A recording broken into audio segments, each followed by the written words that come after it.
Okay.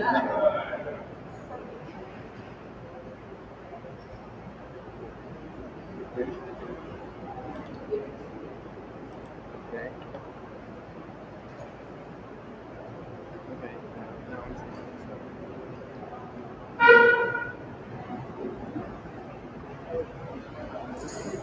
Hare Krishna. Hare Krishna.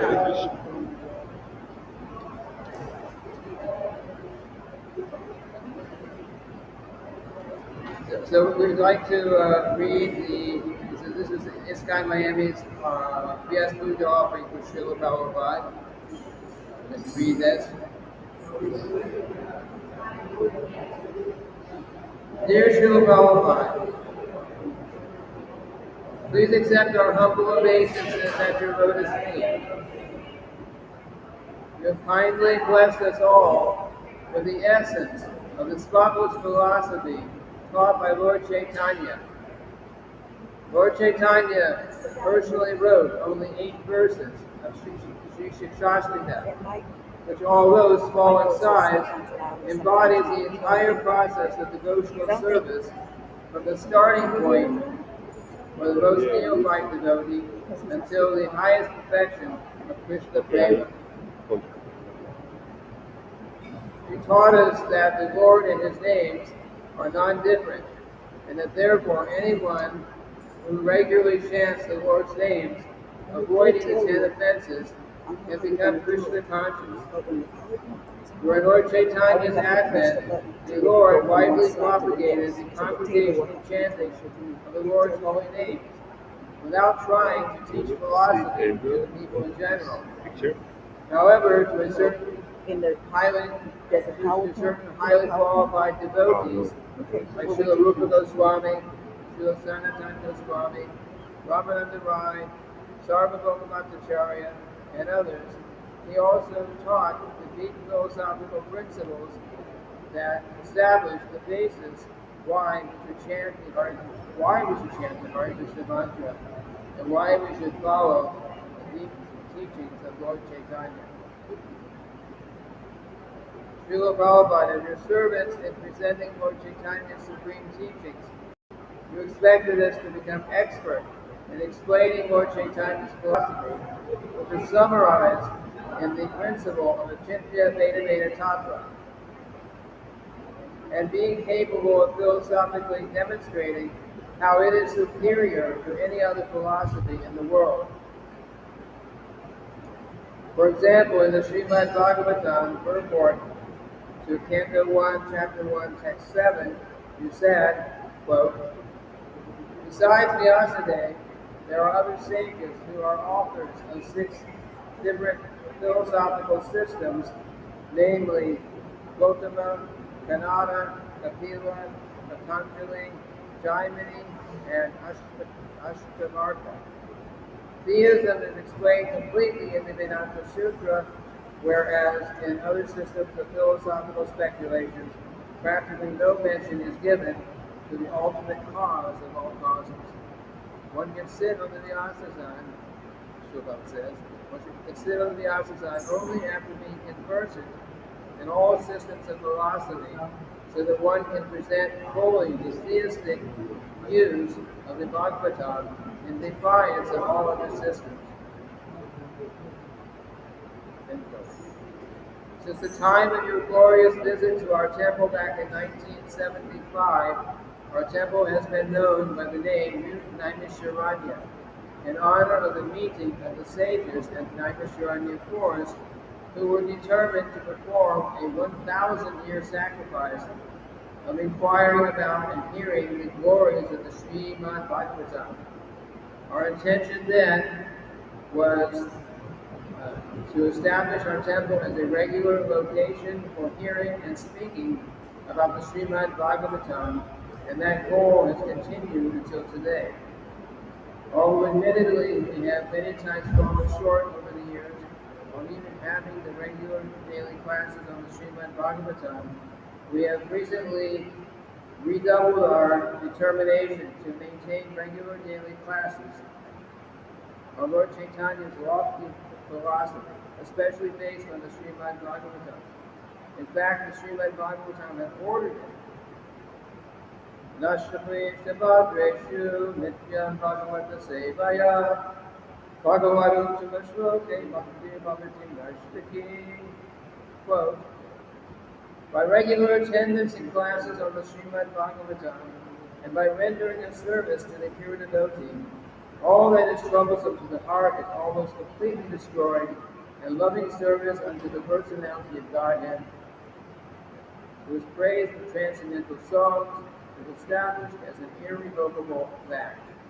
That's the first canto, second chapter, 15th verse.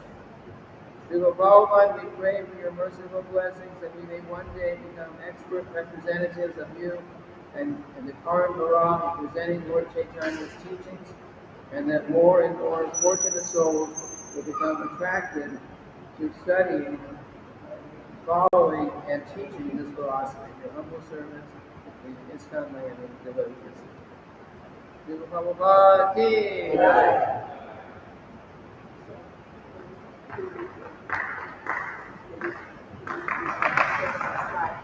Oh.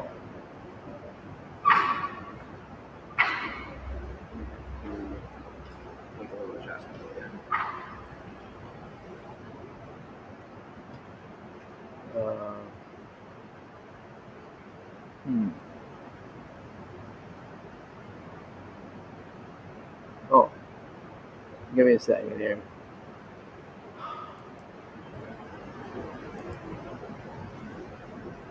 There they are. So,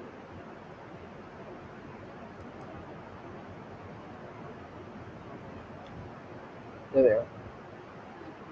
So, are you going to press the?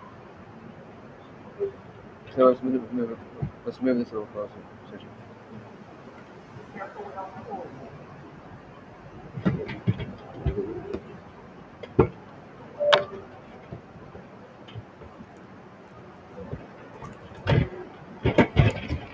Yes.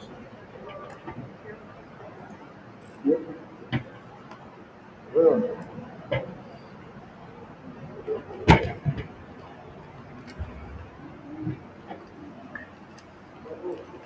A little closer so I can press the button. Dominic. Yes. Just turn it. So you'll have to. I think you had to click up here. So here, the forward one, or the backward if you have to go back. Okay. What's this for? That's so you can. Yes, just go in there. Click. Okay. Okay. And now the camera's ready? Yeah. Yeah. Yes, on. Hare Krishna. You ready?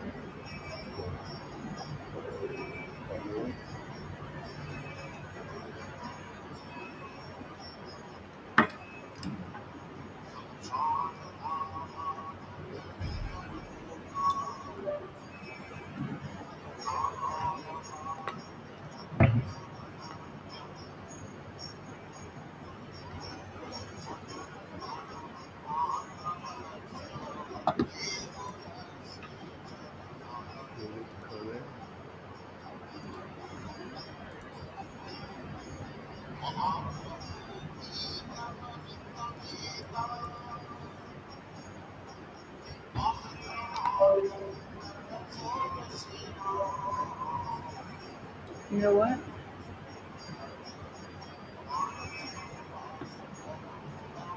You can just put the power cord on. I don't care if you don't get me.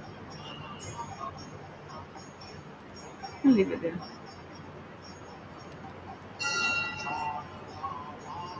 It's coming.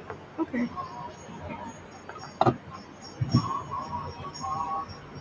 Ready? Let me know when we're ready. Ready? Okay. Hare Krishna. A glories to Srila Prabhupada. I have been giving the service of speaking a little bit about Srila Prabhupada. And so I have some books that I'll be going through. And as I made some attempt to prepare for this service, I was asking myself, how have how have we applied the teachings of Srila Prabhupada to our life? So this is something I think for me is a good question on a day like this. As we glorify the qualities of Srila Prabhupada, and as we talk about the many books and lectures and the personal example that Srila Prabhupada gave us, that's awesome. But I think the question is also, how are we using that in our day-to-day life? So I will start with some reading from the Jaladuta Diary.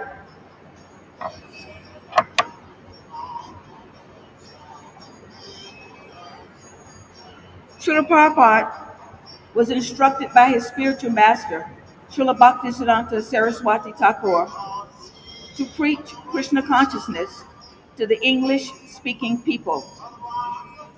Toward this end, His Divine Grace A.C. Bhaktivedanta Swami Prabhupada published the first Back to Godhead magazine in 1944. He also began to write translations and commentaries on Bhagavad Gita, Srimad Bhagavatam, Chaitanya Charitamrita, and other Vedic literatures. In 1965,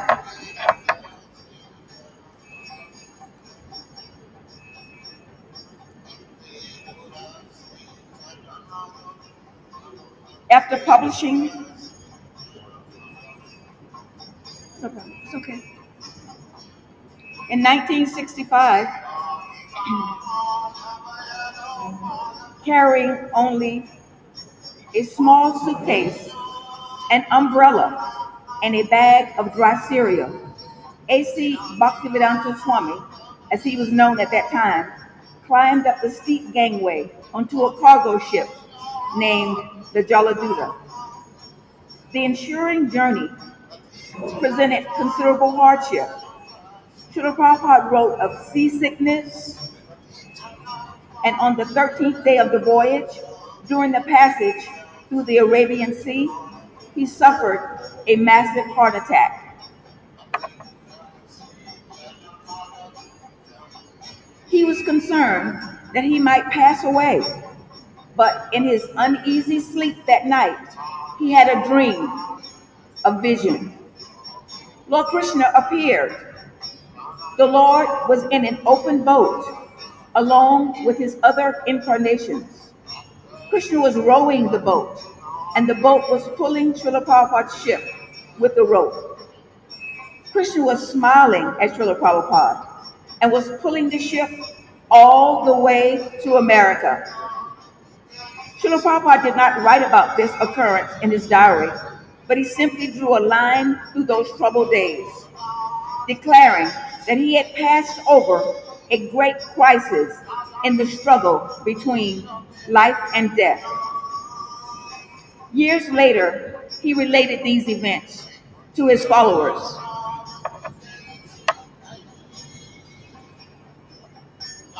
After the crisis, Srila Prabhupada regained his strength, and he recommended his entries in the diary after the ship docked in port. He then, after crossing the Mediterranean Sea, the Jaladula passed through the Straits of Gibraltar and into the Atlantic Ocean. Uncharacteristically, the ocean appeared like a placid lake. The Atlantic crossing was so effortless that the ship's captain remarked that he had never seen anything like it. After a total of 35 days, the ship at last berthed in Boston at Commonwealth Pier on September 17th at 5:30 a.m. The next day, the Jaladuta continued to New York, where Srila Prabhupada disembarked onto a lonely pier to begin his mission in the West.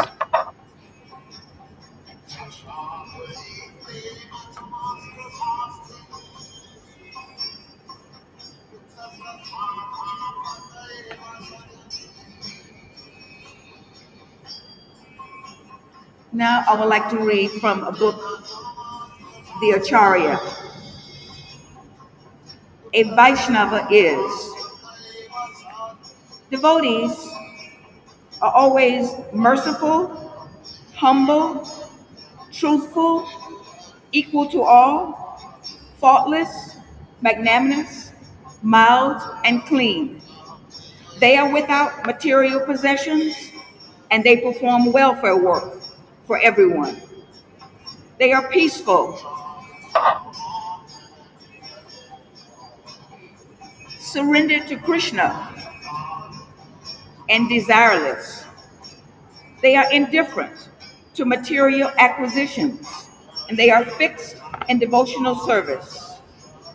They completely control the six bad qualities: lust, anger, greed, and so forth.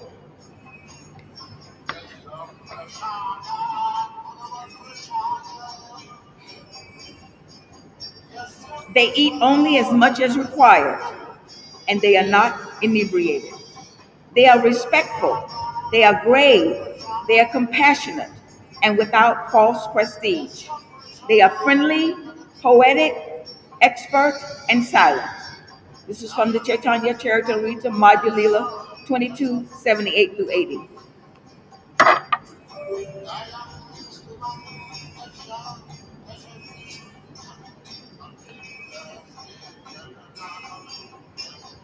A Vaishnava is merciful. This is from the purport to Srimad Bhagavatam 3:221. Merciful. That is the way of Krishna consciousness. Pure devotees are so absorbed in thought of Krishna that they have no other engagement, although they may seem to think or act otherwise. They are always thinking of Krishna. The smile of such a Krishna conscious person is so attractive that simply by smiling, he wins so many admirers, disciples, and followers.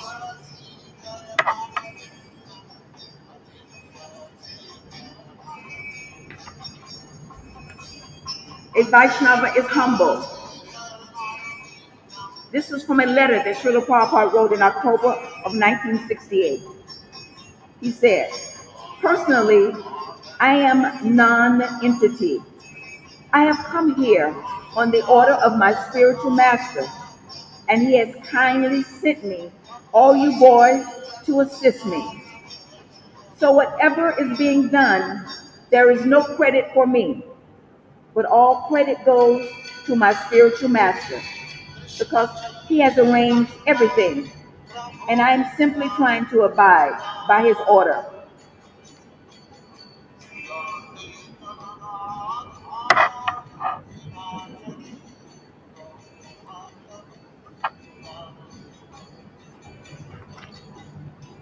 A Vaishnava is truthful.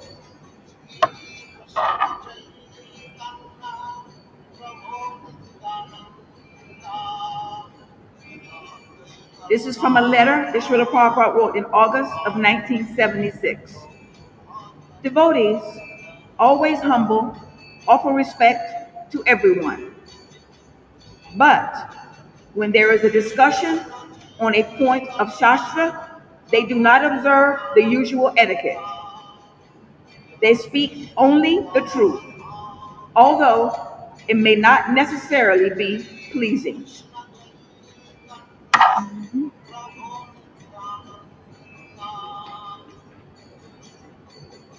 A Vaishnava is equal to everyone. This is from the purport of Srimad Bhagavatam 7:5-12. Demons think of everyone as a friend or an enemy, but Vaishnavas say that since everyone is a servant of the Lord, everyone is on the same platform. Therefore, a Vaishnava treats other living entities neither as friends nor as enemies, but instead tries to spread Krishna consciousness, teaching everyone that we are all one as servants of the Supreme Lord, but are uselessly wasting our valuable lives by creating nations, communities, and other groups of friends and enemies.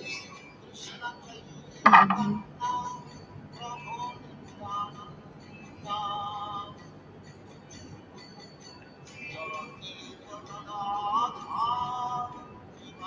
A Vaishnava is faultless, one who has cultured himself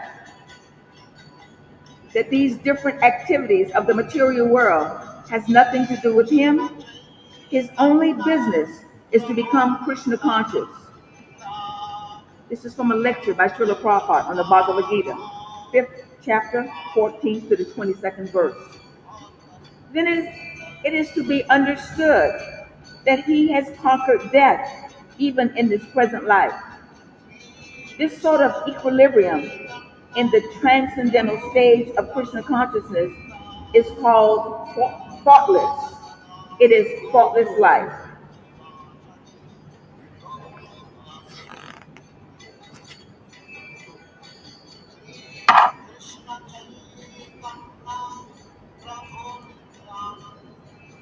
A Vaishnava is magnanimous.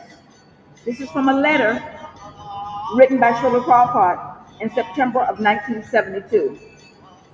He says, quote, "The spiritual master accepts the sinful activities of his disciples from the first initiation. I may give initiation very easily, but what can I do? I am prepared to go to hell for the service of Lord Chaitanya." And he went to hell too, right? Came to America.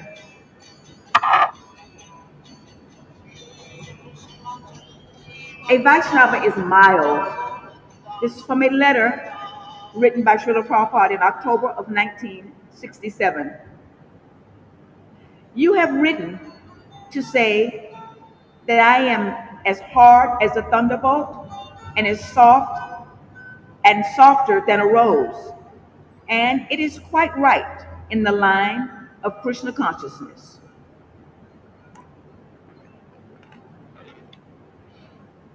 A Vaishnava is clean.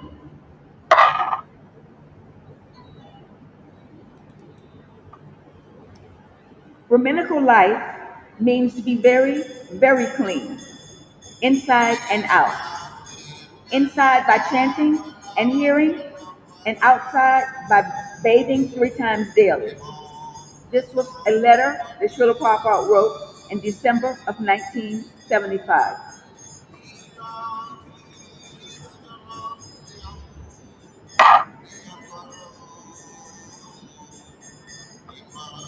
A Vaishnava is without material possessions. This was in a lecture that Srila Prabhupada gave on Bhagavad Gita, chapter 2, verse 11. Quote, "I have come to your country by aeroplane, not to see your country. I have come for Krishna's business, to see if I can induce you to Krishna consciousness. Otherwise, we have no concern with this airplane or motor car or anything. We take advantage.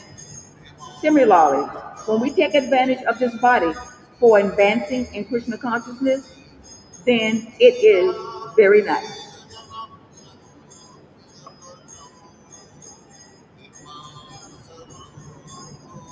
A Vaishnava performs welfare work for everyone.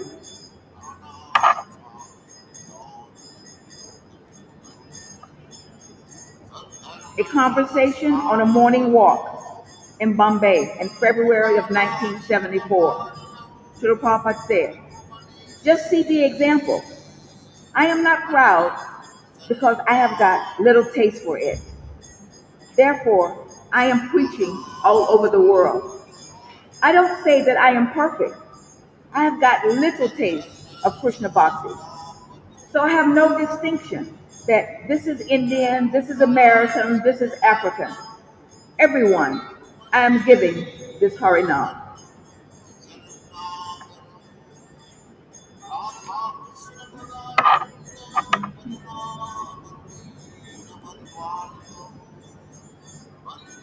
A Vaishnava is peaceful. This is from a quote from a lecture on the Bhagavad Gita 6:13-15. Srila Prabhupada says, "It is all Krishna. You cannot find peace outside Krishna activities, outside Krishna consciousness. This is not possible."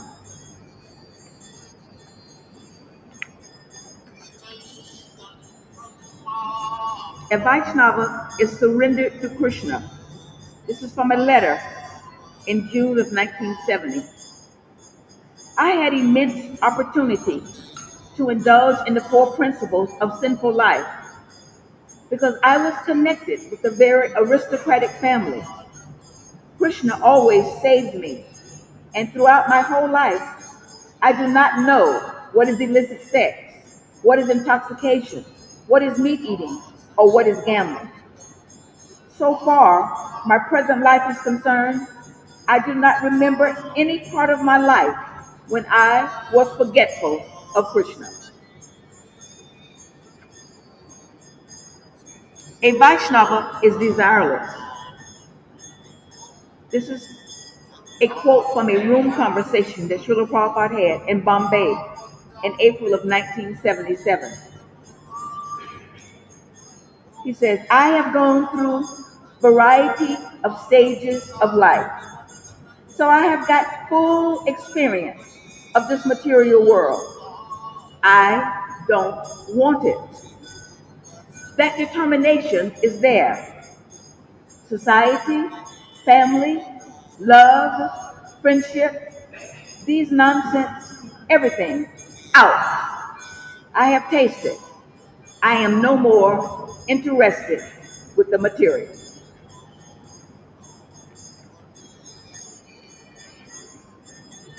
A Vaishnava is indifferent to material acquisition. A quote from a letter that Srila Prabhupada wrote in July of 1972. Vaishnava means one who is able to sit down anywhere, under any conditions, and be happy. He only wants a place to lay down. He wants a little prasadam, and if there is a little service he can do, gladly let me do it for Krishna. That is all. A Vaishnava is fixed. This is a quote from a letter that Srila Prabhupada wrote in November of 1965. It is not very encouraging. Still, I am not a man to be disappointed. Fixed.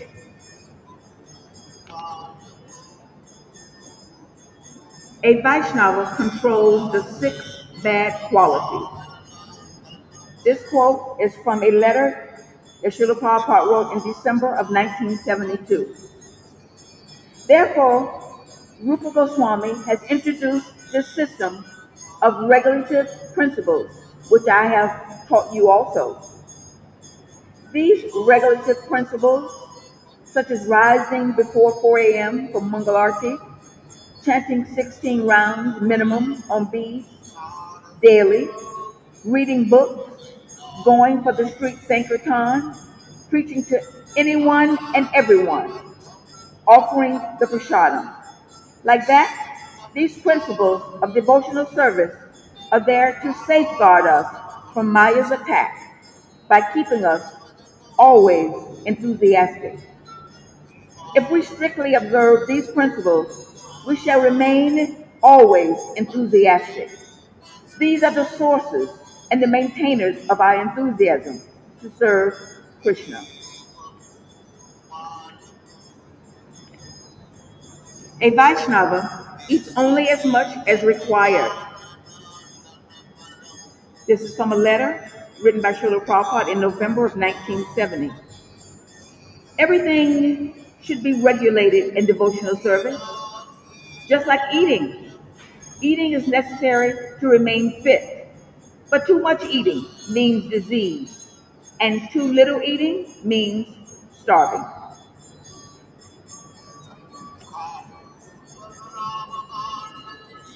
A Vaishnava is without inebriation. From a letter written by Srila Prabhupada in December of 1971. If we try for the very best for Krishna, then we make rapid advancement in Krishna consciousness. But not that we become foolhardy. No, discretion is the better part of valor. So if we keep a cool head, then we can try for such big, big things and meet with all success.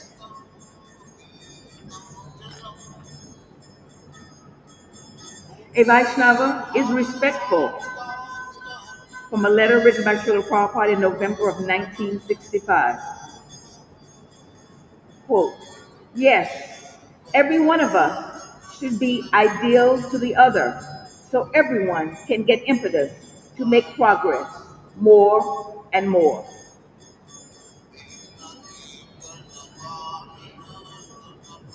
A Vaishnava is without false prestige, from a lecture on Bhagavad Gita 422. If you are working for Krishna, it is Krishna's desire if you be successful or not successful. That means don't think that because you are Krishna conscious, you will always be successful. No, it does not matter. Even if you are unsuccessful, you must know it firmly that without Krishna's desire, without the desire of Krishna, nothing can happen.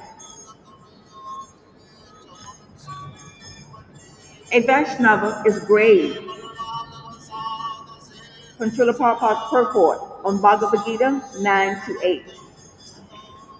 It is said by Vaishnava authorities that even the most intelligent person cannot understand the plans and activities of a pure devotee.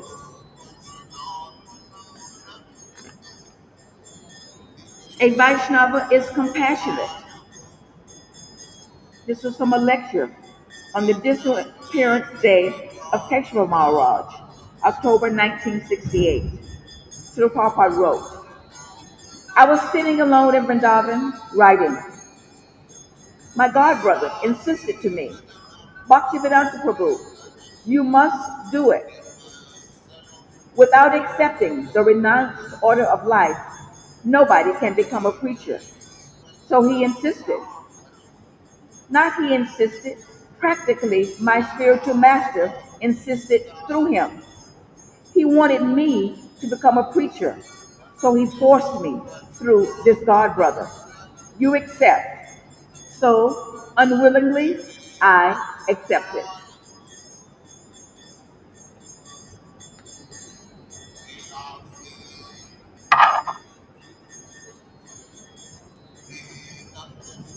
A Vaishnava is a friend.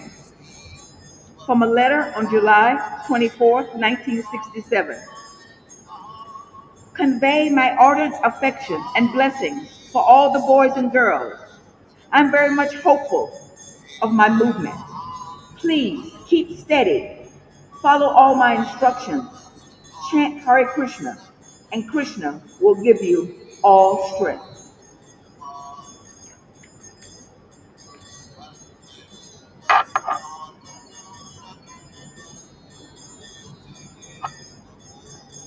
A Vaishnava is a poet.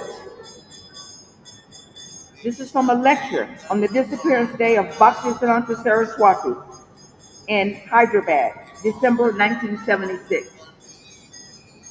Quote, and then in 1936, during this Vyasa-puja day, whatever I have studied about our relationship with my Guru Maharaj, I expressed in this poetry. And since that day, my godbrothers used to call me a poet. And Guru Maharaj also very much appreciated this poetry. So anyway, this poetry is adore. Adore ye all this happy day. Blessed than heaven, sweeter than May.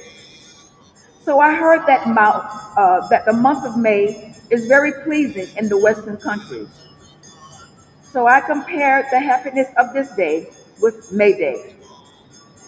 When he appeared at Puri, the holy place, my Lord and Master, his divine grace.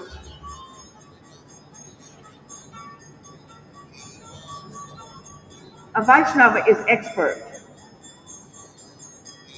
This is from the Vaishnava Behavior and the 26 Qualities of a Devotee.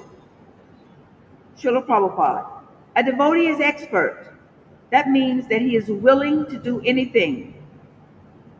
He does not say that because he is a Brahmana, he cannot do a menial task.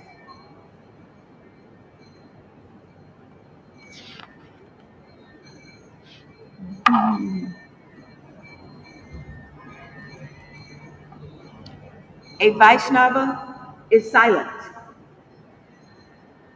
A devotee asks, what does it mean that the devotee sometimes speaks and sometimes is silent? Srila Prabhupada said, it means that he is not obliged.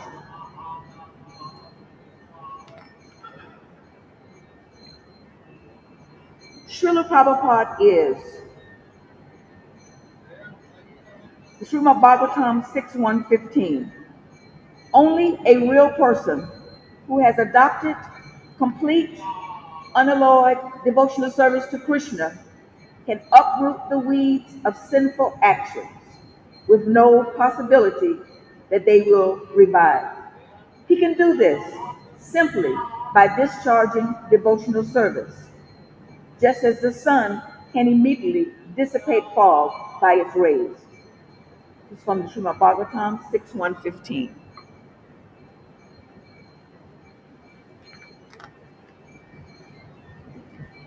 So, there's a part of the book that addresses the question, who is Srila Prabhupada? I would imagine that Srila Prabhupada is different to each of us, that we all have our different relationships with Srila Prabhupada. Here is something from this book.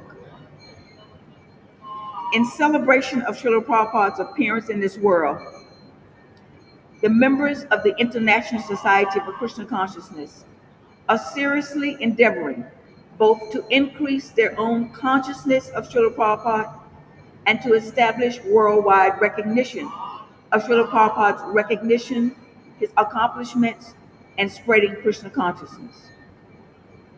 While it is easy to understand why Srila Prabhupada's disciples and followers are motivated to increase their own meditation on and remembrance of him, it is not as easy to understand what is supposed to be the motivation for all the other people of the world to recognize and appreciate him.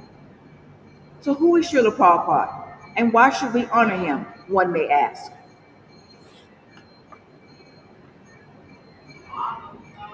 Srila Prabhupada should be recognized and honored because he is an acharya.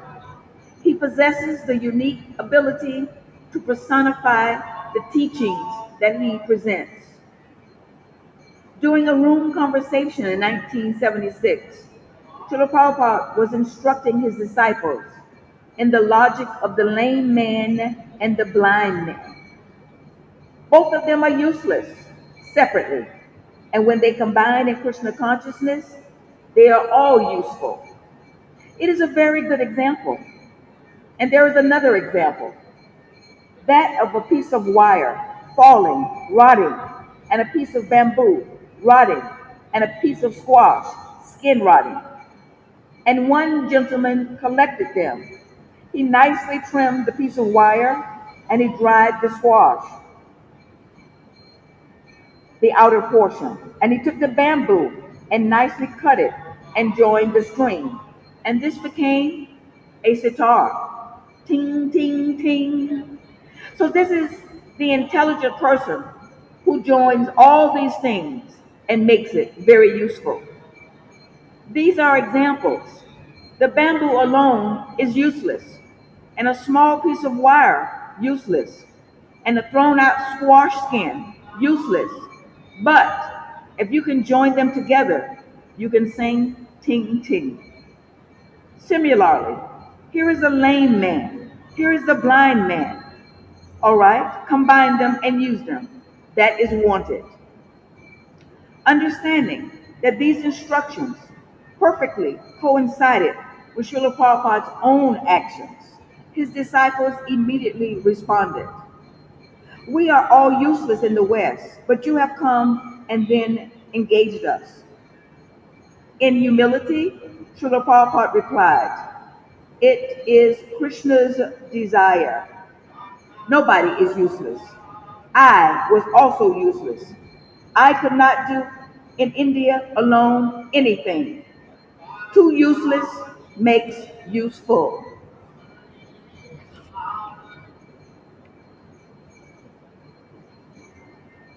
Who is Srila Prabhupada? Srila Prabhupada should be recognized and honored because he is a Mahatma. His Krishna consciousness is so deep and broad that he possesses the ability to engage everybody and everything in the service of Lord Krishna. Again, the sitar provides a useful analogy for understanding the qualities of Srila Prabhupada. There are two types of strings on a sitar, main strings and sympathetic strings. The unique quality of a main string is its ability to create resonance, an increase in the intensity of sound by setting off vibrations in the sympathetic strings. Similarly, Srila Prabhupada's Krishna consciousness resonates so fully that people from different cultures, religions, races, social and economic classes, natures of all psychophysiological nature can easily take to Krishna consciousness. That he created a house in which the whole world can live. It is not a sentimental glorification of Srila Prabhupada, but it is a practical assessment of his ability to influence others. Srila Prabhupada should be recognized and honored because he is a true friend to everyone, perfectly following in the footsteps of the previous acharyas. Srila Prabhupada exhibits compassion on a level equal only by the six Goswamis of Vrindavan.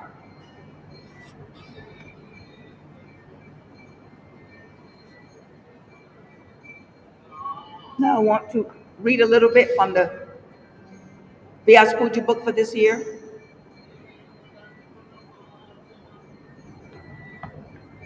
From the introduction.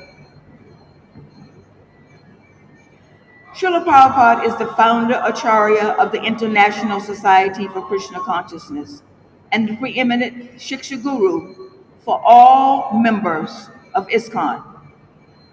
Honoring Srila Prabhupada with these two titles, founder Acharya and preeminent Shiksha Guru, forms our compass, steering us true in the turbulent ocean of the material world. These titles remind us that Srila Prabhupada will ever remain the head of ISKCON and a most prominent member of a transcendental disciplic succession working to liberate conditioned souls all over the world. But despite the formality and the seriousness of Srila Prabhupada's position as our founder Acharya, all ISKCON members also have the opportunity to seek Srila Prabhupada's shelter and kindness individually and personally, and to serve him as he continues to establish Lord Chaitanya Mahaprabhu's mission in this age. This offer to know and serve Srila Prabhupada and his mission is not only for the devotees present today, it is open to all future generations. Every one of us is and will be related to Srila Prabhupada and his disciplic line. So every one of us is and will be entitled to know him personally, to feel his presence in our lives, and to experience his mood and teachings in all of ISKCON's more than 1,200 centers worldwide. On our establishing a personal and direct connection with Srila Prabhupada is crucial if we want to make ourselves useful in Sri Chaitanya Mahaprabhu's mission of flooding the world with Nama Sankirtan. Sri Chaitanya Mahaprabhu's mission is also Srila Prabhupada's mission. As Srila Prabhupada wrote in a letter on October 22nd, 1967, I went to your country with a mission, and you all good souls were sent by Krishna to me. So let us cooperatively work together to vigorously spread Krishna consciousness to the suffering humanity at large. Srila Prabhupada's role in this mission did not end in 1977. Our beloved founder Acharya is not frozen in time. He is an eternal assistant of Chaitanya Mahaprabhu, and he continues to operate through his ISKCON. Hare Krishna, all glories to Srila Prabhupada. Perfect timing. um, the devotee who operates this needs to come and turn it off. Yeah, save him. So, who wants to lead a little kirtan or wait for the camera to go off? Get some kartals, let's chant. Yeah, a little bit while we wait. It's almost time for prasadam. We'll have a little kirtan while we wait for the camera to go off because they're still.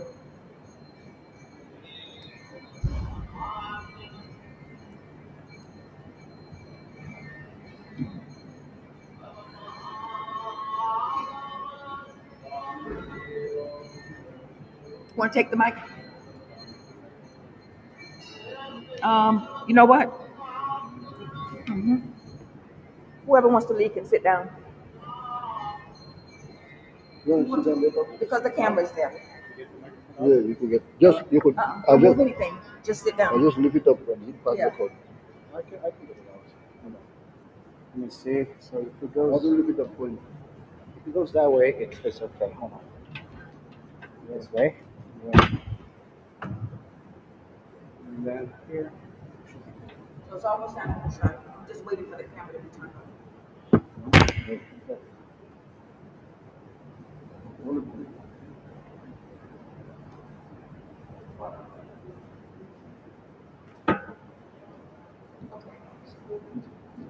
So let's stop. Let's go for prasadam. Come back after. Hare Krishna, all glories to Srila Prabhupada. I don't know how to stop this. I'll leave that.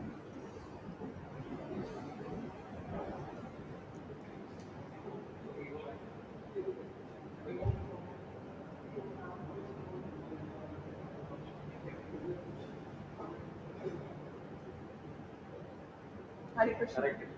It all very good. Thank you. Jack, take some prasadam now? It's good you're able to come today. Thank you. Thank you for coming.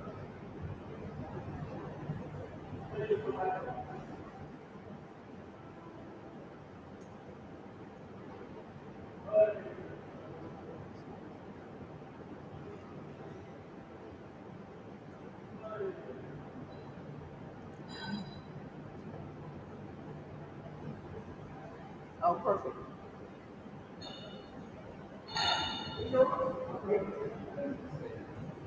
Okay, not here. Take the turn.